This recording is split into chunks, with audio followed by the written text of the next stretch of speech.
Well, that happened. Fatale was directed by Deon Taylor, who directed Chain Letter, Dead Tone, and The Hustle, as well as The Intruder. And much like The Intruder, this one also stars Michael Ealy, but not Dennis Quaid, which is probably a good thing because Hilary Swank is here slumming it as a top star in a movie that was written by the same man that did Passenger 57, Money Train, Tom and Huck, Lakeview Terrace. 13-year gap between that. I didn't think Tom and Huck was that bad, even though it was kind of career-killing. And also, he wrote Nurse 3D and Obsessed. And if you've seen Obsessed, congratulations, you've basically seen this. It's just Obsessed 2, Electric Boogaloo, but with more cops and more attempts to, like, have a few twists and turns. But you have a woman that sleeps with a married man, and it seems like she is obsessed with him, but maybe isn't obsessed with him. And unfortunately, unlike Obsessed, where you got a funny fight between Ali Larter and Beyonce, and you had Idris Elba, and it was comical in the most serious way possible because it was just so impossible to believe, that this could actually happen. It was just so mind-blowingly stupid, but entertaining. This one plays it too straight-faced. Now, I'm going to read you the opening narration here, and this there's going to be spoilers here in a little bit, but you have the character of Eric, played by Michael Ealy, and he's a sports agent. He's driving along, he says, "I was always the smart one, the one who played to win. I was damn good at it. I was the best. But then I took my eye off the ball, and just like that, the rules of the game changed. I was no longer playing to win. This was a new game. I was playing for my life now." Unfortunately, that's probably the best piece, of narration dialogue that you're going to get in the entire movie.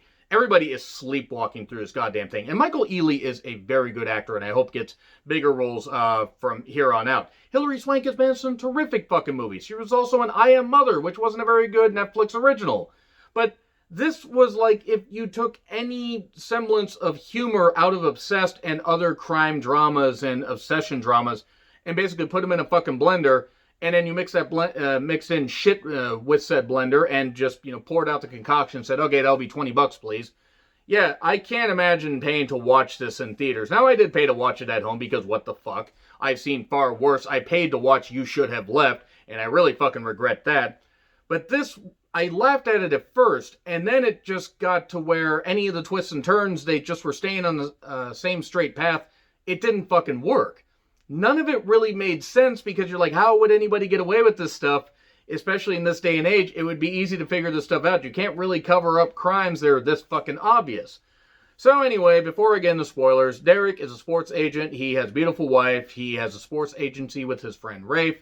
And there's kind of some tension between Derek and his wife. And she says, "Hey, I'm a real estate agent and you're a sports agent. We have different lives. We do love each other, but go spend time with your buddies in Vegas." So he does. He ends up sleeping with Val, played by Hilary Swank. And they just have one night. And it seems like she's acting a bit weird, but he's like, "Well, it's been it's been some tension in marriage," but he kind of says that his name is Darren instead of Derek.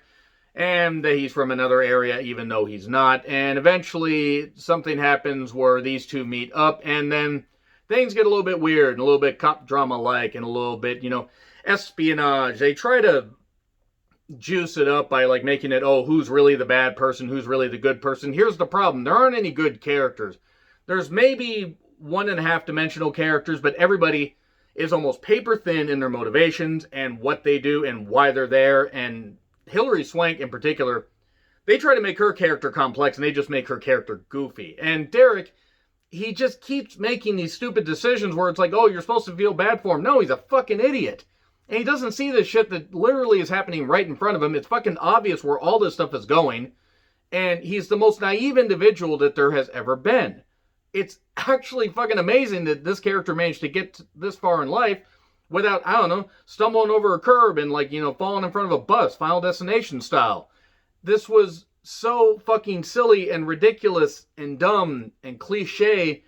Everything that you see, from any betrayal to any, you're going to do this if you want to have, if you want to see your freedom or any of this, you're going to do things my way or otherwise I'm going to make your life a living hell. Or, you didn't see this coming, but do this and then this can go away. And it's just so fucking cliche and mind-numbing and really dumb. And I just cannot believe that this movie fucking got made. And Michael Ealy and Hilary Swank are fucking wasted here. It's a real shame. Everybody else is kind of a fucking wash. They're very much just stock characters. But now I'm going to get into spoilers here because it's just everything from the beginning to the conclusion. You just have to fucking laugh. But it's also very mind-numbingly dull. So anyway, I'm going to get into spoilers here. Spoilers, spoilers, spoilers. Hi, spoilers. In case you haven't fucking, figured that out right there with all the hand waving. Okay, so he meets Val and they fuck in a Vegas hotel room. And then there's a home invasion thing that happens one night. And what the hell's going, like sometime a little bit later, what the hell's going on? Who would do something like this? What the fuck is happening? And the detective that's on this case is Val. And Derek is naturally scared because even though he loves his wife and he has suspected that his wife might be cheating, he could be wrong and he doesn't want his wife to find this out. Now, you think it's going to go the obsessed route. It doesn't, or it does, but then it also doesn't because it kind of tries to go in a different way, but then it's just more goofy.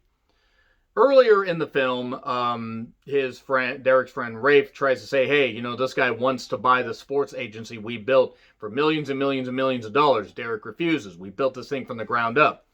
And then it turns out a little bit later that Val, even though she says this isn't going to affect, my ability to do the case, Val has a subplot where she, lost rights to her daughter when she had a drunk driving accident, and her ex-husband's kind of a goddamn dick, and she wants to find a way to get her daughter back, as any mother would. And then, so Derek's all worried about this, but oh no, nothing's gonna happen, thank fuck, okay, great. The music, the pacing, and everything about this movie is just so fucking generic and ridiculous and stupid, and the acting, everybody seems to have checked out, and it's a shame because, again, Hilary Swank and Michael Ealy are really goddamn good. The locations look great. LA looks great. That's really about it. She won't expose him, so he's relieved there. And then it turns out that Rafe and Derek's wife are together, and that they're going to try to take this sports agency, or maybe that's the implication. They end up dead at one point. And Val's like, well, you killed them. You said you were going to kill them. That was one drunken night that you said that, and you did it. Turns out she framed them because she killed them, and then had killed other people, and was now going to make Derek try to, or basically kill her ex-husband to get the, to be able to see her daughter. And it's all told in the most ridiculous way possible. And there's a thing with his cousin that kind of goes tits up when the cousin tries to get, another friend to help. Get rid of the cop. That doesn't work. They end up getting dispatched. Nobody's worth rooting for in this. Nobody. Absolutely nobody is worth rooting for in this movie. You hate every character. You hate anybody who's supposed to be the good guy. You don't even really care what happens to any of the bad people because everybody's a bad goddamn person. She says, hey, you're going to kill my ex-husband or else. So he does, accidentally, after trying to warn him, and then he basically ends up, getting caught in a gun battle. And then him and Val have a shootout where she dies, but then she's back and tries to stab him in an elevator. But, it turns out that he was recording her because he knew she was a dirty cop and he could get the other cops to expose that and everything. And it was really just so fucking stupid. It was just so fucking bad. The plot, such as it is almost just non-existent. It's not a very good movie. And I didn't expect it to be good, but I expected entertainment. I'm like, it's from the person that wrote Obsessed. It's got to be somewhat good. No, it's really goddamn not. It gets an F. It gets an F. If I had seen this in theaters, I probably would have walked out. It was really fucking bad. Anyway, let me know what you guys thought in the comments. Like, share, subscribe, Twitter handle in the description. I'm John Rethlin. I'll see you soon.